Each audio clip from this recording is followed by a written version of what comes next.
read somewhere that you never buy Reliance shares. Why is that so? I don't like the approach. So, okay, I'll tell you. So while whatever they've done is great, I mean, I'm no one to judge, but it doesn't suit my approach. So never Adani, never Reliance. And so there's a reason. See, the thing is, if you scale via leverage, now, so Jio was built by taking huge leverage. I think more than 1 lakh crore rupees of debt at that time. Adani has all the debt in the world. There's one way in life you can go bankrupt: by not being able to pay off your loans. There's no other way anyone can go bankrupt. Yeah. So as soon as you take debt, you create a risk that you could have done away with. So the definition tells me that a company with substantial debt is more prone to bankruptcy than a debt-free company. Now that can be justified through certain financing decisions, CFOs showing me fancy spreadsheets saying how leverage returns increases ROE and things like that. I'll have an answer to that. I'll tell you that. But specifically Reliance Adani. So these are businesses that have traditionally grown on leverage.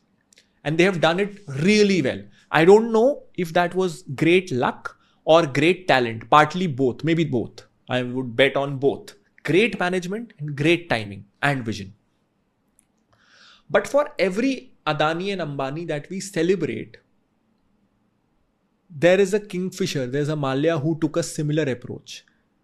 Subhash Chandra, Z Group took a similar approach. Anil Ambani took a similar approach. SR Group took a similar approach. Sahara took a similar approach.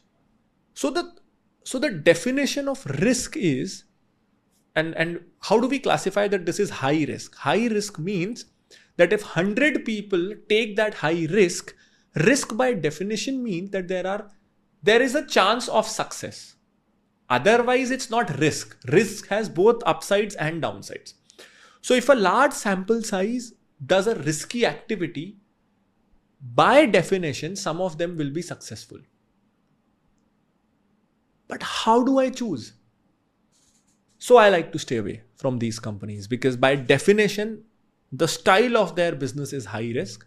And when in market, there are 5,000 options available and I need 25, I need a reason to reject. I don't need a reason to pick to make my job easier. So I am looking for the smallest of reason to not invest in you. So if you give me that, I'll not invest in you. So that's that. Yeah. No, but what about that? You said that investors will tell you, yeah, high ROE, high growth. So this is what B schools teach, that sometimes now we are told that the ideal debt to equity ratio in a lot of scenarios is 2:1. और वो calculate करके दिखाएंगे कि कैसे debt की cost होती है 10% और अगर आप ROI generate कर रहे हो 25%, तो if there is more debt employed that costs 10% overall because your equity base is lesser, they get more fruits. If it's a high ROC generating business, then it's good for shareholders if the shareholder base remains small and you take debt. Which is right if you are the CFO of the company, because then the owners of the company, the promoters of the company have given you this job to maximize the ROC of the company. And then you become insider of the company. So there's no information asymmetry. You know the most about that company. And therefore you are in the best position to know kitna debt employ karna hai aur kab usko pay back karna hai, because you know everything. But as a retail investor, I first of all don't get access to your boardroom discussions. I don't know from where that decision is coming.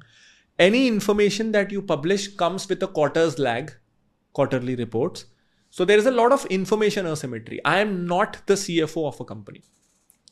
So for the CFO of a company, 2:1 debt equity ratio might be fine. He has access to everything. But I don't have access to all of that he has.